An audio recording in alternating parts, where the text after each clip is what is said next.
खबर बरेली से है। यहां अपनी जनता पार्टी ने भाजपा सरकार पर अराजकता फैलाने और दलित, पिछड़ा, आदिवासी साथ ही अल्पसंख्यक समाज के साथ अत्याचार करने के गंभीर आरोप लगाए हैं। पार्टी ने इन तमाम मुद्दों को लेकर जिलाधिकारी बरेली को एक ज्ञापन सौंपा, जिसमें केंद्र और राज्य सरकार से कठोर कार्यवाही की मांग की गई है। ज्ञापन में कहा गया है कि भाजपा सरकार के शासनकाल में देश भर में दलितों, आदिवासियों, पिछड़े वर्ग और अल्पसंख्यकों पर अत्याचार की घटनाएं तेजी से बढ़ी हैं। कहीं आदिवासी पर पेशाब करने जैसी घृणित घटनाएं हो रही हैं, तो कहीं दलितों को मंदिरों में अपमानित किया जा रहा है। ज्ञापन में आरोप लगाया गया है कि ऐसे अपराध अब भाजपा शासित राज्यों में आम बात बन गई है।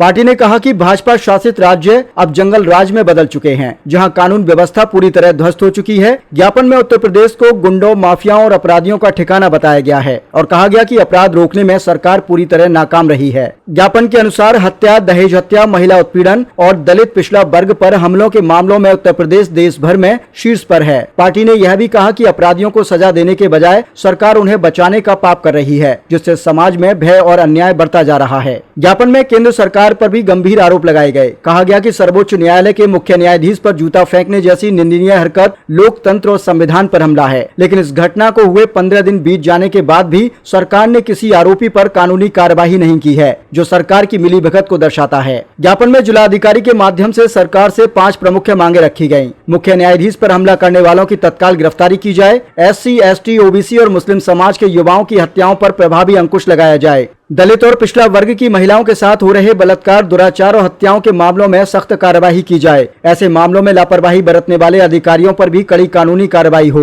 जाति और धर्म के आधार पर हो रहे भेदभावपूर्ण कार्यों पर तत्काल रोक लगाई जाए। ज्ञापन में यह भी कहा गया कि अगर सरकार ने जल्द कार्रवाई नहीं की तो जनता का भरोसा लोकतंत्र और न्याय व्यवस्था से उठ जाएगा।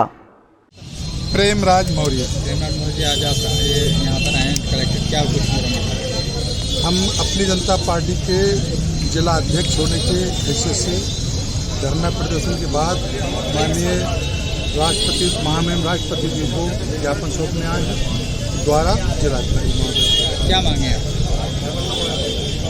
वर्तमान सरकार के द्वारा जन विरोधी तमाम ऐसी नीतियां चल रही हैं, उनके विरोध में हम लोग धरना प्रदर्शन कर रहे हैं। तमाम हमारे गरीब लोगों के, कुछ वर्ग विशेष के लोगों के, खासतौर से SC, ST, OBC के खिलाफ तमाम गंभीर धाराओं में जो अपराध हो रहे हैं, हत्या, बलात्कार जैसे गंभीर घटनाएं हो रही हैं और उसके बाद सरकार का इस पर कोई ध्यान नहीं है। हम चाहते हैं कि इनके जो अपराधी लोग हैं तत्काल कठोर कार्रवाई की जाए, जिससे कि इन पर अत्याचार न बढ़े। आगे पूरी नहीं होगी, आगे आपका क्या होता है? बाकी आगे ये कार्रवाई लगातार चलती रहेगी। माननीय स्वामी प्रसाद मौर्य हमारे नेता हैं, वो राष्ट्रीय अध्यक्ष अपनी जनता पार्टी के। इससे पहले भी और धरना हो चुका है, जब सरकार ने ये शिक्षा के ऊपर स्कूल बंद करने के नाम पर, जो मर्जर के नाम पर बंद करने की योजना बनाई थी, उसमें भी हम लोग धरना प्रदर्शन किए थे। सरकार को उनकी मांगों के बाद उनके और अपना फैसला वापस लेना पड़ा और उसका गरीब लोगों को फायदा हुआ। तमाम सरकारी स्कूल बंद होने से बच गए। इसी प्रकार अगर ये हमारी मांगें पूरी नहीं होती हैं